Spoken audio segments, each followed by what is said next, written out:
6-7 दिवसामध्ये एक झुरळ पार्टी उदयास आली आणि आपण सगळ्यांनी त्या पार्टीला असं काय, म्हणजे आपण नाही, काही सेक्युलर कम्युनिस्ट लोकांनी असं काय त्याला डोक्यावर घेतलं, असं काय डोक्यावर घेतलं की पार विचारायलाच नको. म्हणजे भारतातल्या तरुण पिढीला कसं आणखी चुकीच्या मार्गावर न्यायचं त्यांनी पूर्णपणे तो प्लॅन आखलेलाच होता.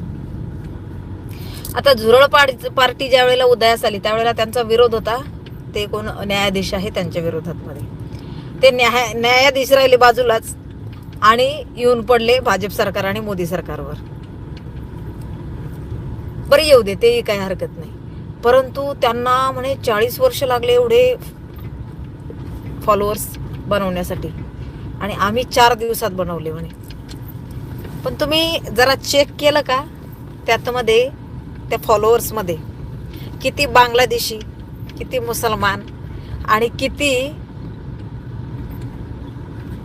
बाहेरच्या देशातले पाकिस्तानचा सपोर्ट आहे. पाकिस्तान, बांगलादेशी आणि मुसलमान हे असे कचकटून भरलेले आहेत त्या पार्टीमध्ये.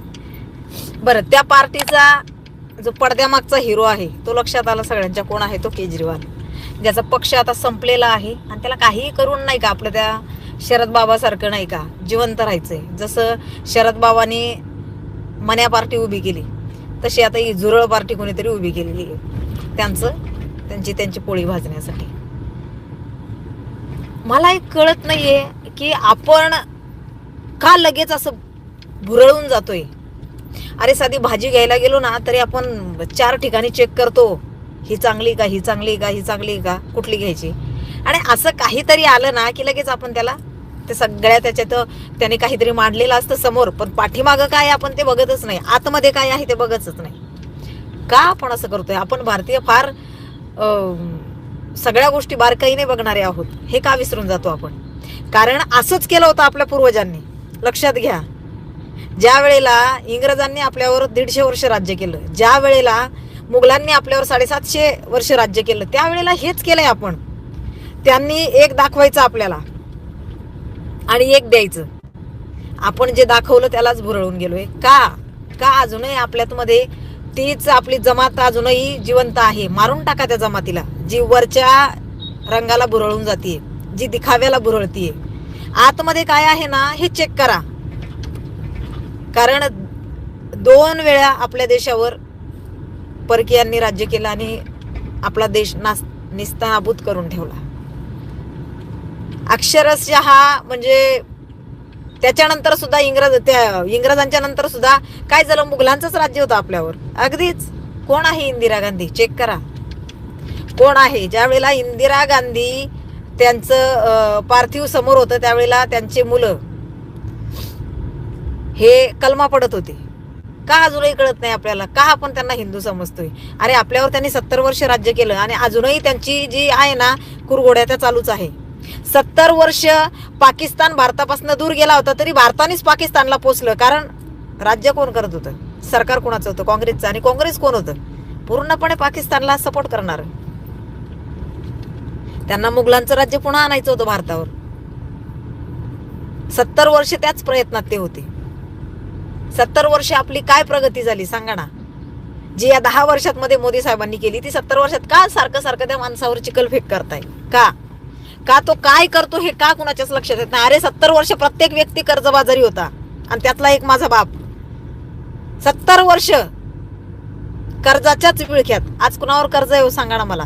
सगळेजण पोटभर खातायत. असेल कर्ज तरी तुटपुंज, तरी कुणाला घर सोडायची वेळ येत नाहीये, कुणाला उपाशी राहण्याची वेळ येत नाहीये. प्रत्येकाच्या दारापुढे ना 4 व्हीलर 2 व्हीलर आहे. 2 व्हीलर तर आहेच आहे.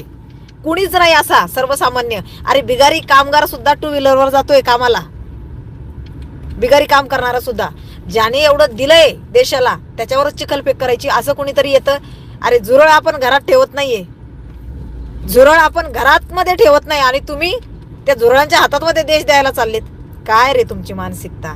काय तुमची मानसिकता आणि काय बोलावं? परंतु माझ्या तरुण बांधवांना सांगणं आहे की भविष्याचा विचार करा, देशाचा विचार करा, धर्माचा विचार करा. देश जगला पाहिजे, देश वाचला पाहिजे, धर्म जगला पाहिजे. कारण धर्म जगला तर आपण जगू. लक्षात ठेवा.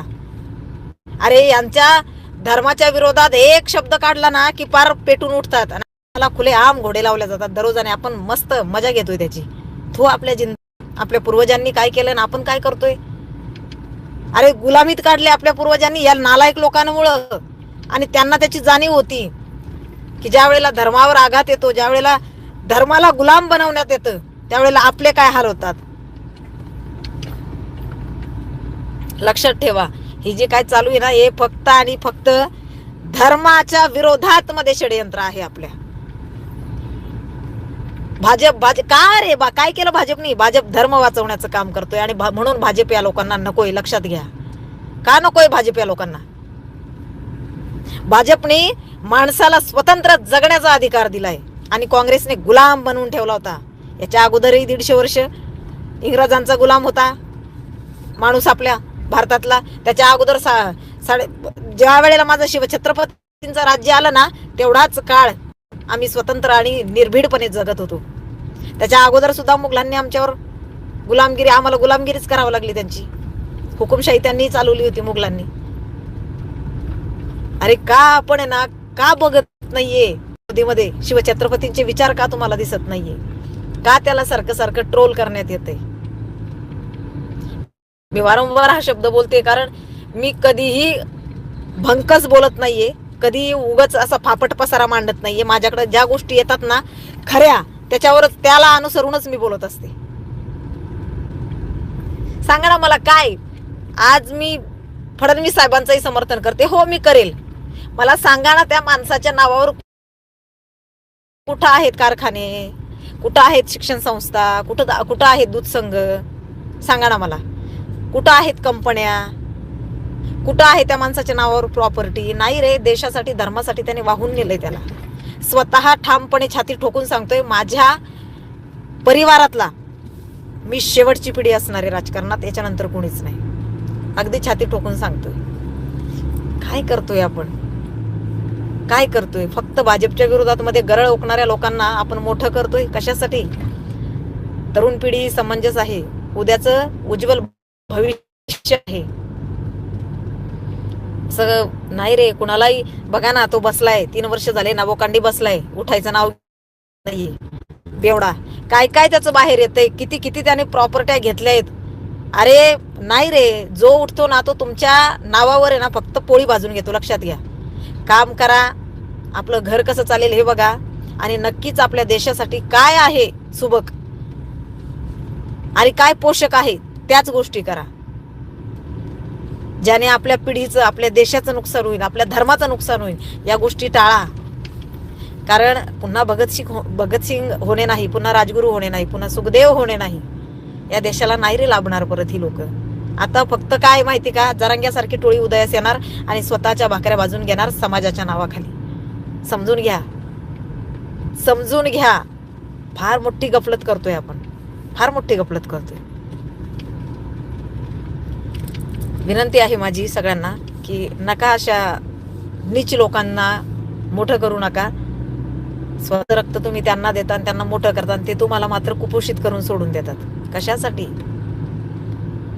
कशासाठी.